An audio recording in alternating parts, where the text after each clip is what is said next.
வணக்கம். Silver chat செய்திகள். புதுச்சேரி காலாப்பட்டு தொழில்நுட்ப பல்கலைக்கழகத்தில் பாம்பு, பன்றி, நாய்கள் வகுப்பறையில் உலா வருவதால் மாணவ மாணவிகள் அதிர்ச்சியுடன் கல்வி கற்கின்றனர். புதுச்சேரியில் மிக முக்கிய அரசு கல்வி நிறுவனங்களில் ஒன்றாக புதுச்சேரி பொறியியல் கல்லூரி விளங்கியது. இக்கல்லூரி தற்பொழுது புதுச்சேரி தொழில்நுட்ப பல்கலைக்கழகமாக தரம் உயர்த்தப்பட்டது. ஆனால் அதன் பிறகுதான் துணைவேந்தர் நியமிக்கப்பட்டார். ஆனால் அதன் பிறகு தொழில்நுட்ப பல்கலைக்கழகத்தின் தரம் சரிந்தது. குறிப்பாக தரவரிசை பட்டியலில் சிறப்பிடம் பெற்று வந்த இக்கல்வி நிறுவனம் தற்பொழுது மிகவும் சரிவில் உள்ளது. இக்கல்லூரியில் பேராசிரியர்கள் பற்றாக்குறை தொடங்கி ஆய்வகம், கழிவறை, வகுப்பறை ஆகியவை மோசமான நிலையில் பயன்படுத்த முடியாத சூழலில் உள்ளன. இது பற்றி மாணவ மாணவிகள் புகார் தெரிவித்தும் நடவடிக்கை இல்லை. பல்கலைக்கழக வளாகம் முழுக்க குப்பையால் குவிந்துள்ளன. பன்றிகள் வளாகத்தில் மேய்கின்றன. வகுப்புகள் நடக்கும் போதே நாய்கள் உலா வருகின்றன. வகுப்பறைக்குள் சர்வ சாதாரணமாக நுழைந்து செல்கின்றன. அதற்கும் மேலே வகுப்பறைக்குள் சர்வ சாதாரணமாக பாம்புகள் நடமாடுகின்றன. அதற்கு மேலே பல்கலைக்கழகத்தில் லேப் மிகவும் மோசமாக உள்ளது. நிதி ஒதுக்கியும் அதை சரி செய்வதில்லை என்கின்றனர். பயன்படுத்தவே முடியாத சூழலில் கழிவறைகள் இருக்கின்றன. தூய்மையை செய்யாததால் மாணவிகள் கடும் பாதிப்புக்கு உள்ளாகின்றனர். பல வகுப்புகளில் ஆசிரியர்கள் இல்லாததால் நாங்களே படித்துதான் தேர்வுகளை சந்திக்கிறோம். மாநில அரசின் பல்கலைக்கழகத்தை ஆளுநரும், முதல்வரும், கல்வி அமைச்சரும், கல்வித்துறை உயர் அதிகாரிகளும் கண்டு கொள்வார்களா என்ற கேள்வி எழுப்புகின்றனர். சின்ன கோட்டக்குப்பத்தில் நாட்டு வெடிகுண்டு கத்தியுடன் சுற்றித்திருந்த ரவுடியை போலீசார் கைது செய்தனர்.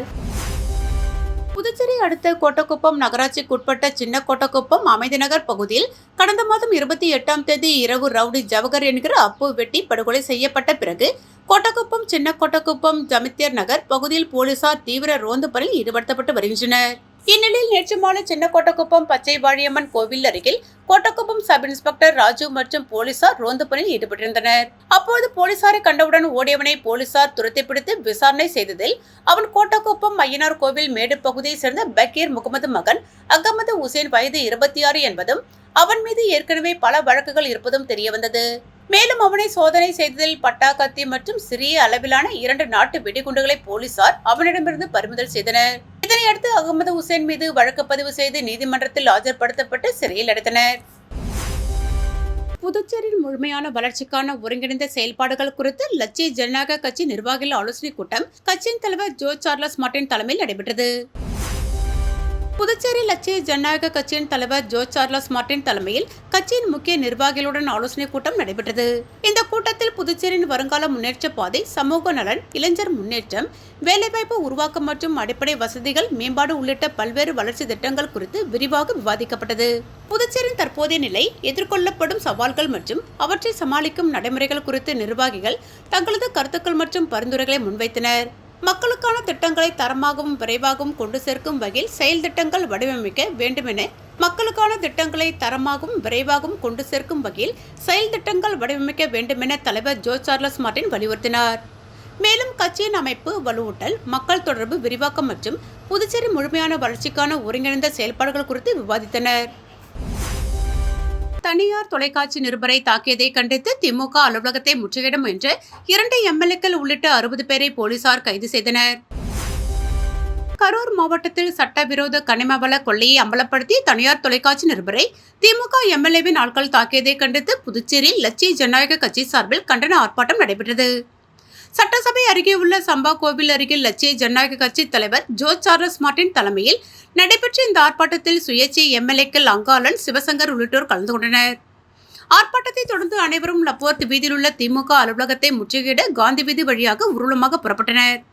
அவர்களை சின்ன வாய்க்கால் அருகே சென்றபோது உதயஞ்சாலை போலீஸ் இன்ஸ்பெக்டர் செந்தில்குமார் மற்றும் போலீசார் பேரிகார்டு அமைத்து ஊர்வலத்தை தடுத்து நிறுத்தி கலந்து போக கூறினர். உதயஞ்சாலை போலீஸ் இன்ஸ்பெக்டர் செந்தில்குமார் மற்றும் போலீசார் பேரிகார்டு அமைத்து ஊர்வலத்தை தடுத்து நிறுத்தி கலந்து போக கூறினர். ஆனால் அவர்கள் தடையை மீறி ஊர்வலமாக செல்ல முயன்றதை தொடர்ந்து ஊர்வலத்தில் வந்த ஜோ சார்லஸ் மார்டின் எம்எல்ஏக்கள் அங்காளன், சிவசங்கர் உள்ளிட்ட 60 பேரை கைது செய்து வேனில் ஏற்றி ஸ்டேஷனுக்கு அழைத்து சென்றனர். இச்சம்பவத்தில் அப்பகுதியில் சற்று நேரம் பரபரப்பு நிலவியது. புதுச்சேரியை சேர்ந்த ஒரு பெற்றோருள்ள மாணவர்களுக்கு ஃபியூச்சர் இந்தியா அறக்கட்டளை சார்பில் கல்வி நிதி உதவியை மத்திய இணையமைச்சர் எல் முருகன் வழங்கினார். புதுச்சேரியில் இயங்கி வரும் ஃபியூச்சர் இந்தியா அறக்கட்டளை சார்பில் ஏழை எளிய மக்களுக்கு தள்ளுவண்டி வழங்குதல், மரக்கன்றுகள் நடுதல், அன்னதானம் அளித்தல் போன்ற பல்வேறு நலத்திட்ட உதவிகள் மற்றும் சுற்றுச்சூழல் பாதுகாப்பு ஆகியவை செய்யப்பட்டு வருகிறது. அதன் ஒரு பகுதியாக புதுச்சேரியை சேர்ந்த ஒரு பெற்றோர் மற்றும் உள்ள குழந்தைகளின் படிப்பு செலவுக்காக ரூபாய் 75 லட்சம் கல்வி நிதியுதவி வழங்குவதற்கான துவக்க நிகழ்ச்சி தனியார் ஹோட்டலில் நடைபெற்றது. இதில் மத்திய இணையமைச்சர் எல் முருகன் கலந்து கொண்டு பயனாளிகளுக்கு கல்வி நிதி உதவியை வழங்கி துவக்கி வைத்தார். நிகழ்ச்சியின் போது அமைச்சர் நமச்சிவாயம், முன்னாள் அமைச்சர் சரவணகுமார் எம்எல்ஏ, மாநில பாஜக தலைவர் VP ராமலிங்கம் மற்றும் அறக்கட்டளை நிர்வாகிகள் உள்ளிட்ட பலர் உணர்ந்தனர். இதற்கான ஏற்பாடுகளை ஃபியூச்சர் இந்தியா அறக்கட்டளை நிறுவன தலைவர் ராஜா மனோகரன் செய்திருந்தார். அரசு கொறடா AKD ஆறுமுகம் பிறந்தநாள் விழா சந்தோஷ்குமார் தலைமையில் மேட்டுப்பாளையம் மற்றும் தர்மபுரி பொதுமக்களுக்கு அன்னதானம் வழங்கி கொண்டாடப்பட்டது. புதுச்சேரி இந்திராநகர் தொகுதி சட்டமன்ற உறுப்பினரும் அரசு கொறடாவுமான AKD ஆறுமுகம் பிறந்தநாள் விழாவை அவரது ஆதரவாளர்கள் மற்றும் NR காங்கிரஸ் கட்சியினர் வெகு விமர்சையாக கொண்டாடினர். அந்த வகையில் சட்டமன்ற உறுப்பினரின் தீவிர ஆதரவாளரான சந்தோஷ்குமார் தலைமையில் வானரப்பேட்டை பகுதியில் AKD ஆறுமுகம் பிறந்தநாள் விழா வெகு விமர்சையாக நடைபெற்றது. இதில் சிறப்பு அழைப்பாளராக சட்டமன்ற உறுப்பினர் AKD ஆறுமுகம் கலந்து கொண்டு கேக் வெட்டி ஏழை எளிய மக்களுக்கு நலத்திட்ட உதவிகளை வழங்கினார். அதனைத் தொடர்ந்து இன்று காலை தர்மபுரி ஆஞ்சநேயர் ஆலயத்தில் பக்தர்களுக்கு அன்னதானம் வழங்கப்பட்டது. இந்த நிகழ்ச்சியில் வெற்றிவேல், மணிகண்டன், சசிகுமார், சரவணகுமார், சார்லஸ், விஸ்வா, சூர்யா, ஆனந்த் ஆகியோர் கலந்து கொண்டனர். புதுச்சேரி பாரதிய ஜனதா கட்சி சார்பில் மாநில தலைவர் ராமலிங்கம் தலைமையில் பல்வேறு சமுதாய தலைவர்களுடன் கலந்துரையாடல் நிகழ்ச்சி நடைபெற்றது. புதுச்சேரி மாநில பாரதிய ஜனதா கட்சி சார்பாக எதிர்வரும் 2026 சட்டமன்ற தேர்தலுக்கான பல்வேறு சமுதாயத்தை சார்ந்த தலைவர்களுடன் கலந்துரையாடல் நிகழ்ச்சி நடைபெற்று வருகிறது. இதனைத் தொடர்ந்து மீனவர்கள் சமுதாயத்தை சேர்ந்த பல்வேறு 5 பஞ்சாயத்து வைத்துக்குப்பம், குருசுகுப்பம், வம்பாக்கீரப்பாளையம், சோலைநகர் தெற்கு, சோலைநகர் வடக்கு பகுதிகளைச் சேர்ந்த தலைவர்களுடன் கலந்துரையாடல் நடைபெற்றது. இந்நிலையில் பாஜக மாநில தலைவர் ராமலிங்கம், உள்துறை அமைச்சர் நமச்சிவாயம், சமுதாய தலைவர்கள் கூட்டம் பொறுப்பாளர்கள் தங்க விக்ரமன், முன்னாள் சட்டமன்ற உறுப்பினர் அமாவாசை, மாநில துணைத் தலைவர் கோவேந்தன் கோபதி, மாநில தலைவர் OBC அணி கலந்து கொண்டனர். மேலும் உங்கள் விருப்பம் வாக்குறுதி படிவங்கள் பெறப்பட்டது. முன்னாள் சேர்மன் பாலமுருகன் பிறந்தநாள் விழாவில் முதல்வர் ரங்கசாமி நேரில் வாழ்த்து தெரிவித்தார். மங்கலம் தொகுதியைச் சேர்ந்த முன்னாள் சேர்மன் பாலமுருகன் தனது பிறந்தநாளை வில்லியனூரில் உள்ள கட்சி அலுவலகத்தில் முதல்வர் ரங்கசாமி தலைமையில் கேக் வெட்டி பிறந்தநாள் கொண்டாடினார். விழாவில் சபாநாயகர் எம்பலம் செல்வம், உள்துறை அமைச்சர் நமச்சிவாயம், துணை சபாநாயகர் ராஜவேலு, MLAக்கள் AKD ஆறுமுகம், லட்சுமிகாந்தன், KSP ரமேஷ், பாஜக மாநில தலைவர் ராமலிங்கம், MLA முன்னாள் MLAக்கள் ஜெயபால், தமிழ்ச்செல்வன், முன்னாள் சேர்மன் ரேவதி பர்குணன், மோகித் ரவிக்குமார், NR காங்கிரஸ் நிர்வாகிகள் ஜவஹர் அழகு, ஆனந்த பாஸ்கர், முன்னாள் கவுன்சிலர்கள் ரமேஷ், வீரமுத்து, அன்பு, கணபதி, வாசன், முரளிதரன், ரமேஷ், அருள்முத்து, கங்காதரன், கதிரேசன், சதீஷ், நடராஜன், பாஜக நிர்வாகிகள் சம்பத், பிரபு, மாநில NR மாணவர் அணி தலைவர் குகன், மங்கலம் தொகுதி NR காங்கிரஸ் நிர்வாகிகள் சுரேஷ், மோகன், எழில், ஐயனார், இளங்கோ, பிரபு மற்றும் பலர் நேரில் வாழ்த்து தெரிவித்தனர். முன்னதாக கனவாப்பேட்டை அங்காளம்மன் கோவிலில் சிறப்பு அபிஷேகம், 1000 பெண்களுக்கு புடவை மற்றும் மதிய அன்னதானம் வழங்கி கொண்டாடினர். புதுச்சேரி தவளக்குப்பத்தில் 2,50,00,000 மதிப்புள்ள திருமண மண்டபத்தை போலி பத்திரம் மூலம் ஆக்கிரமிப்பு செய்யும் தமிழ்நாடு அதிமுக முன்னாள் அமைச்சர் ஆதரவாளர் மீதும் அவர்களுக்கு ஆதரவாக செயல்படும் தவளக்குப்பம் ஆய்வாளர் ஆறுமுகம் மற்றும் SI முருகானந்தம் மீது நடவடிக்கை எடுக்க வேண்டும் என பாதிக்கப்பட்டவர் டிஜிபியை சந்தித்து புகார் மனு அளித்தார். புதுச்சேரி தவளக்குப்பம் அடுத்த அபிஷேகப்பாக்கம் பாரதிதாசன் வீதியை சேர்ந்தவர் பிருத்திவிராஜ். இவரது சிறிய தந்தை ஜெயபாலன், இவருக்கு சொந்தமாக மீனாட்சி சிவபாக்கியம் என்ற திருமண மண்டபம் தவளக்குப்பத்தில் உள்ளது. ஜெயபாலனுக்கு திருமணமாகி குழந்தைகள் இல்லாததால் அந்த திருமண மண்டபத்தை பிருத்திவிராஜிடம் விற்பதற்கு 2009ஆம் ஆண்டு விற்பனை மாற்று உடன்படிக்கை ஒப்பந்தம் தயார் செய்யப்பட்டு 75 லட்சம் ரூபாய் பணம் பெற்றுக் கொண்டார். அன்று முதல் இன்று வரை பிருத்திவிராஜ் பராமரிப்பிலேயே திருமண மண்டபம் செயல்பட்டு வருகிறது. இந்த நிலையில் ஜெயபாலன் இறந்துவிடவே அதே பகுதியை சேர்ந்த தங்கராசு என்பவர் அந்த திருமண மண்டபத்தை ஜெயபால் தன்னிடம் விலைக்கு வாங்கியதாக போலி பத்திரத்தை தயார் செய்து உரிமை கொண்டாடியுள்ளார். இது சம்பந்தமான வழக்கு நீதிமன்றத்தில் நடைபெற்று வருகிறது. மேலும் கடந்த 29/7/2025 தங்கராசு மற்றும் அவரது ஆதரவாளர்கள் மண்டபத்தில் அத்துமீறி நுழைந்து பிருத்திவிராஜ் மற்றும் உறவினர்களை தாக்கி கொலை மிரட்டல் விடுத்தனர்.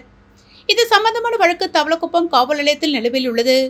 இந்த நிலையில் இது சம்பந்தமான வழக்கம் நீதிமன்றத்தில் நடைபெற்று கொண்டிருக்கும் நிலையில் நேற்று முன்தினம் மதியம் தங்கராசு மற்றும் அவரது ஆதரவாளர்கள் மீண்டும் திருமண மண்டபத்தின் பூட்டை உடைத்து உள்ளே சென்று பொருட்களை சேதப்படுத்தியதுடன் மண்டபத்தை ஆக்கிரமித்தனர். இது சம்பந்தமாக பிருத்திவிராஜ் டிஜிபியை சந்தித்து புகார் மனு அளித்தார். அந்த மனுவில் தனது மண்டபத்தை போலி பத்திரம் மூலம் ஆக்கிரமிப்பு செய்து தனக்கு தான் சொந்தம் என்று தங்கராசு மற்றும் அவர் ஆதரவாளர்கள் தன்னை மிரட்டி ஆக்கிரமிப்பு செய்கிறார்கள். இதற்கு தமிழ்நாடு அதிமுக முன்னாள் அமைச்சர் சம்பத்தும் அவருடைய மகன் பிரவீனும் தான் காரணம். எனவே அவர்கள் மீது நடவடிக்கை எடுக்க வேண்டும். மேலும் பாதிக்கப்பட்ட தங்கள் புகார் மீது நடவடிக்கை எடுக்காமல் அவர்களுக்கு எதிர்த்தரப்புக்கு ஆதரவாக செயல்படும் ஆய்வாளர் ஆறுமுகம் SI முருகானந்தம் மீதும் கடுமையான நடவடிக்கை எடுக்க வேண்டும் என அந்த புகாரில் பதிவு செய்யப்பட்டுள்ளது. புதுச்சேரி தமிழ்ச்சங்கத்தில் எதிர்க்கட்சித் தலைவர் சிவா தலைமையில் தமிழ் தொண்டர் தொகை நூல் வெளியீட்டு விழா நடைபெற்றது. 100 தமிழ் அறிஞர்களின் வாழ்க்கை குறிப்பும் தமிழ் தொண்டும் அடங்கிய தமிழ் தொண்டர் தொகை நூல் வெளியீட்டு விழா புதுவை தமிழ்ச்சங்கத்தில் நடைபெற்றது. விழாவிற்கு புதுச்சேரி எதிர்க்கட்சித் தலைவர் சிவா தலைமை தாங்கி நூலை வெளியிட்டு வாழ்த்தி பேசினார். முதல் நூலை புரட்சி கவிஞர் பாரதிதாசனாரின் மகள் வழி பேரன் பணிநிறைவு பெற்ற நூலகர் பாண்டியன் பெற்றுக்கொண்டார். புதுவை தமிழ் இலக்கிய ஆய்வுக் கழகம் நிறுவனர் முனைவர் தமிழ் மாமணி உவேல் முருகன் நூல் ஆய்வு செய்தார். விழாவில் புதுவை தமிழ் சங்க செயலாளர் கல்வி செம்மல் சீனு மோகன்தாசு, அண்ணாமலை பல்கலைக்கழகம் தமிழியல் துறை முதன்மையர் மற்றும் ஆட்சிக்குழு உறுப்பினர் பேராசிரியர் முது முனைவர் அரங்கபாரி, தூய லூர்து அன்னை ஆண்கள் பள்ளி முதல்வர் அருள் தந்தை ஆல்வின் அன்பரசு, தமிழ் விரிவுரையாளர் நற்றமிழ் நாவரசி, பூங்குழலி பெருமாள், சென்னை SAB பிரிண்டர்ஸ் நாகதா லட்சுமணன் ஆகியோர் வாழ்த்துரை வழங்கினார்கள். புதுச்சேரி அரசு கல்வித்துறை நல்லாசிரியர் விருது பெற்ற பயிற்சி பெற்ற பட்டதாரி ஆசிரியர் முனைவர் அமலோர் ஏற்புரை நிகழ்த்தினார். நல்லாசிரியர் நற்றமிழ் நாவரசி, முனைவர் பூங்குழலி பெருமாள் சிறப்பாக நெறியாள்கள் செய்து இறுதியில் நன்றி கூறினார். விழாவிற்கான ஏற்பாடுகளை செயின்ட் டென்னிஸ் செய்திருந்தார். பொதுமக்களுக்கு ஆரோக்கியம், சீரான வாழ்க்கை, அன்பு, தன்னலமில்லாத சேவை ஆகியவை குறித்து விழிப்புணர்வை ஏற்படுத்தும் வகையில் வருகின்ற 22ஆம் தேதி மராத்தான் ஓட்டம் மற்றும் சைக்கிள் பயணம் நடத்த உள்ளதாக ஸ்ரீ சத்யசாயி சேவை நிறுவனம் நிர்வாகிகள் தெரிவித்தனர். புதுச்சேரியில் இன்று செய்தியாளர்களை சந்தித்த ஸ்ரீ சத்யசாயி சேவை நிறுவன மாநில தலைவர் ராகவேந்திரன் கூறும்பொழுது, மனிதநேயம், அனைத்து உயிர்களிடத்தும் அன்பு பாராட்டுதல், அனைவரையும் இறைவனாக பாவித்து சேவை செய்தல் என்பவைகளை அடித்தளமாக கொண்டு ஸ்ரீ சத்யசாயி சேவை நிறுவனம் உலகளாவிய அளவில் ஆன்மீக தொண்டுகளை செய்து வருகிறது. இனம், மதம், மொழி, நாடு என்னும் வரையறைகளை கடந்து ஆரோக்கியம், சீரான வாழ்க்கை, அன்பு, தன்னலமில்லாத சேவை இவற்றை பற்றி எளிய சமுதாயத்தினருக்கு விழிப்புணர்வை ஏற்படுத்தும் வகையில் ஸ்ரீ சத்யசாயி சேவை நிறுவனம் மற்றும் FIT இந்தியாவுடன் இணைந்து மராத்தான் மற்றும் சைக்கிள் பயணத்தை நடத்துகிறது. புதுச்சேரியில் வருகின்ற 22ஆம் தேதி பழைய துறைமுக வளாகத்திலிருந்து நடைபெறும் மராத்தான் ஓட்டத்தில் 15 வயது முதல் 60 வயது வரை உள்ளவர்கள் பங்கு பெறலாம் என்று தெரிவித்தனர். மராத்தான் ஓட்டத்தில் பங்கு பெற விரும்புபவர்கள் பதிவு செய்யும் வகையில் மக்கள் அதிகமாக கூடும் இடங்கள், கல்லூரிகள் மற்றும் வீதிகள் தோறும் துண்டு பிரசுரங்கள் மூலம் விழிப்புணர்வை ஏற்படுத்த உள்ளதாகவும் அதில் உள்ள QR கோடை பயன்படுத்தி தங்களை மராத்தான் ஓட்டத்தில் இணைத்துக் கொள்ளலாம் என்றும் தெரிவித்தனர். மராத்தான் ஓட்டத்தில் கலந்து கொள்ளும் அனைவருக்கும் இலவசமாக டி-ஷர்ட், மெடல், காலை சிற்றுண்டி மற்றும் சான்றிதழ் ஆகியவை வழங்கப்பட உள்ளதாக தெரிவித்த அவர்கள், நாடு முழுவதும் 60 இடங்களில் மராத்தான் ஓட்டம் நடைபெறுகிறது. அதில் 38வது இடமாக புதுச்சேரியில் நடைபெறுவதாகவும் அவர்கள் குறிப்பிட்டனர். பேட்டியின் போது ஸ்ரீ சத்யசாயி சேவை நிறுவன நிர்வாகிகள், சத்யசாயி அறக்கட்டளை உறுப்பினர் கிஷோர், சென்னை மற்றும் தென்கிழக்கு மாவட்ட தலைவர் உபேந்திரா சாய், மாநில சேவை ஒருங்கிணைப்பாளர் சர்வேஸ்வரன், சத்யசாயி நிறுவனங்கள் மாவட்ட தலைவர் மூர்த்தி ஆகியோர் உணர்ந்தனர். லாஸ்பேட்டையில் சப்தகிரி அறக்கட்டளை மற்றும் NR காங்கிரஸ் சார்பில் இலவச கணினி பயிற்சி வகுப்பு, தையல் பயிற்சி வகுப்பு, ஆங்கில பயிற்சி வகுப்புகளை முன்னாள் சபாநாயகர் VP சிவக்கொழுந்து முன்னிலையில் முதலமைச்சர் ரங்கசாமி தொடங்கி வைத்தார். NR காங்கிரஸ் பெரியக்கத்தின் 15ஆம் ஆண்டின் துவக்க விழாவை முன்னிட்டு ஸ்ரீ சப்தகிரி அறக்கட்டளை மற்றும் லாஸ்பேட்டை NR காங்கிரஸ் சார்பாக இலவச கணினி பயிற்சி, தையல் பயிற்சி மற்றும் ஆங்கில பேச்சு பயிற்சி வகுப்புகளை திறப்பு விழா இன்று நடைபெற்றது. லாஸ்பேட்டை மெயின் ரோடு பழைய லாஸ்பேட்டை காவல் நிலைய கட்டிடத்தில் உள்ள ஸ்ரீ சப்தகிரி அறக்கட்டளை பயிற்சி கூடத்தில் நடைபெற்ற விழாவில் புதுச்சேரி முதல்வர் ரங்கசாமி தலைமையிலும் மேனாள் சபாநாயகர் சப்தகிரி VP சிவக்கொழுந்து மற்றும் ஸ்ரீ சப்தகிரி அறக்கட்டளையின் பொறுப்பாளர் VPS ரமேஷ்குமார் அவர்களின் முன்னிலையிலும் மக்கள் சேவைக்கு திறந்து வைத்தார். அதனைத் தொடர்ந்து லாஸ்பேட்டை தொகுதி முழுவதும் உள்ள அனைத்து குடும்பங்களுக்கும் நலத்திட்ட உதவிகளை வழங்கினார். இந்நிகழ்ச்சிக்கான அனைத்து ஏற்பாடுகளையும் ஸ்ரீ சப்தகிரி அறக்கட்டளையின் பொறுப்பாளர் திரு VPS ரமேஷ்குமார் செய்திருந்தார். அப்போது NR காங்கிரஸ் மாநில மற்றும் அணி நிர்வாகிகள், ஸ்ரீ சப்தகிரி அறக்கட்டளையின் உறுப்பினர்கள், மகளிர் அமைப்பினர் மற்றும் பொதுமக்கள் திரளாக கலந்து கொண்டனர். முன்னதாக விழாவிற்கு வருகை புரிந்த முதலமைச்சர் ரங்கசாமிக்கு மலர் தூவியும் மாலை அணிவித்தும் பொன்னாடை போத்தியும் சிறப்பான முறையில் வரவேற்பு அளிக்கப்பட்டது. புதுச்சேரியில் LJK கட்சியில் 100க்கும் மேற்பட்ட இளைஞர்கள் இணைவு.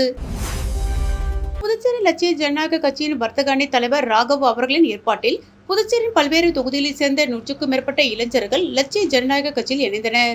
இந்த இணைவு நிகழ்வு ரெட்டியார்பாளையம் LJK அலுவலகத்தில் கட்சியின் தலைவர் ஜோ சார்லஸ் மார்டின் அவர்கள் முன்னிலையில் நடைபெற்றது. கட்சியில் இணைந்த இளைஞர்களுக்கு தலைவர் அவர்கள் கட்சியின் துண்டை அணிவித்து வாழ்த்தி வரவேற்றார். இந்த நிகழ்வு LJK கட்சியின் இணை பொருளாளர் அய்யூப் கான் மற்றும் கட்சி நிர்வாகிகள் உணர்ந்தனர். இளைஞர்கள் பெருமளவு இணைவு புதுச்சேரியில் LJK கட்சியின் வளர்ச்சிக்கும் எதிர்கால அரசியல் பயணத்திற்கும் வலு சேர்க்கும் வகையில் அமைந்துள்ளது. வில்லியனூர் சட்டமன்ற தொகுதிக்குட்பட்ட தட்டாஞ்சாவடி GN பாளையம் கிராமங்களில் ரூபாய் 22 லட்சத்தில் குடிநீர் சுத்திகரிப்பு நிலையம் அமைக்கும் பணியினை எதிர்க்கட்சித் தலைவர் சிவா தொடங்கி வைத்தார்.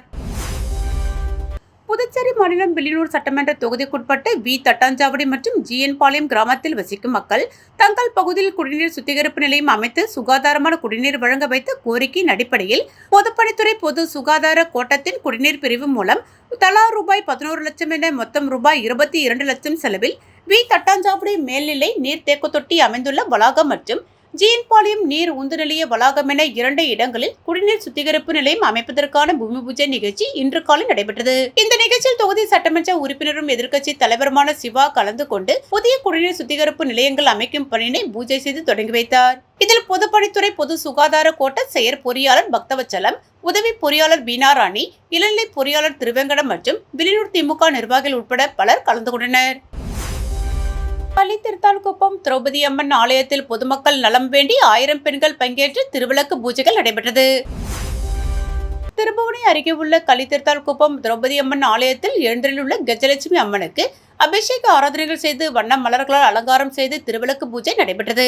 இந்த பூஜையில் கள்ளித்திருத்தான்குப்பம் பகுதியை சேர்ந்த 1000க்கும் மேற்பட்ட பெண்கள் கலந்து கொண்டு குத்துவிளக்கு, மஞ்சள், தாலிக்கயிறு, குங்குமம், எலுமிச்சம்பழம், தேங்காய், சிகப்பு, மஞ்சள் துணி உள்ளிட்ட பொருட்களை வைத்து விளக்கு பூஜை செய்து வழிபட்டனர். விளக்கு பூஜையை முன்னிட்டு கோவில் வளாகம் முழுவதும் வண்ண விளக்குகளால் அலங்காரம் செய்யப்பட்டு வான வேடிக்கையுடன் பூஜை நடைபெற்றது. அதனைத் தொடர்ந்து கஜலட்சுமி அம்மன் அருள்பாலிக்க புரோகிதர்கள் கஜலட்சுமி மந்திரங்கள் கூற பெண்கள் அந்த மந்திரத்தை பின்பற்றி வண்ண விளக்குகளால் அலங்கரிக்கப்பட்ட வளாகத்தில் பூஜை செய்தனர். அதனைத் தொடர்ந்து பொதுமக்களுக்கு அன்னதானம் வழங்கப்பட்டது. ஸ்டார் இன்டர்நேஷனல் பள்ளி ஆண்டு விழா கண்கவர் கலை நிகழ்ச்சிகள் விமர்சையாக நடைபெற்றது. புதுச்சேரியில் மூலக்குளம் பகுதியில் இயங்கி வரும் ஸ்டார் இன்டர்நேஷனல் பள்ளி ஆண்டு விழா கம்பன் கலையரங்கில் விமர்சையாக நடைபெற்றது. இந்த சிறப்பு விருந்தினர்களாக கல்வித்துறை அமைச்சர் நமச்சிவாயம், முன்னாள் அரசு கொறடா அனந்தராமன், முன்னாள் சட்டமன்ற உறுப்பினர் கார்த்திகேயன் ஆகியோர் கலந்து கொண்டு பள்ளி மாணவ மாணவிகளுக்கு பல்வேறு போட்டியில் வெற்றி பெற்றவர்களுக்கு பரிசுகள் வழங்கி பாராட்டினார். மேலும் நிகழ்ச்சியில் தாய்லாந்து நாட்டை சேர்ந்த தொழிலதிபர் பி பப்பான் மற்றும் கல்வி தாளாளர் ரவிச்சந்திரன் ஆகியோர் தலைமை தாங்கி நிகழ்ச்சிகள் தொடங்கி வைத்தனர். மேலும் இதில் பள்ளி மாணவ மாணவிகளின் கண்கவர் கலை நிகழ்ச்சிகள் விமர்சையாக நடைபெற்றது. மேலும் நிகழ்ச்சியில் ஆசிரியர்கள், மாணவர்கள் உட்பட பலரும் கலந்து கொண்டனர். இத்துடன் சில்வர் சாட் செய்திகள் நிறைவு பெற்றன. வணக்கம்.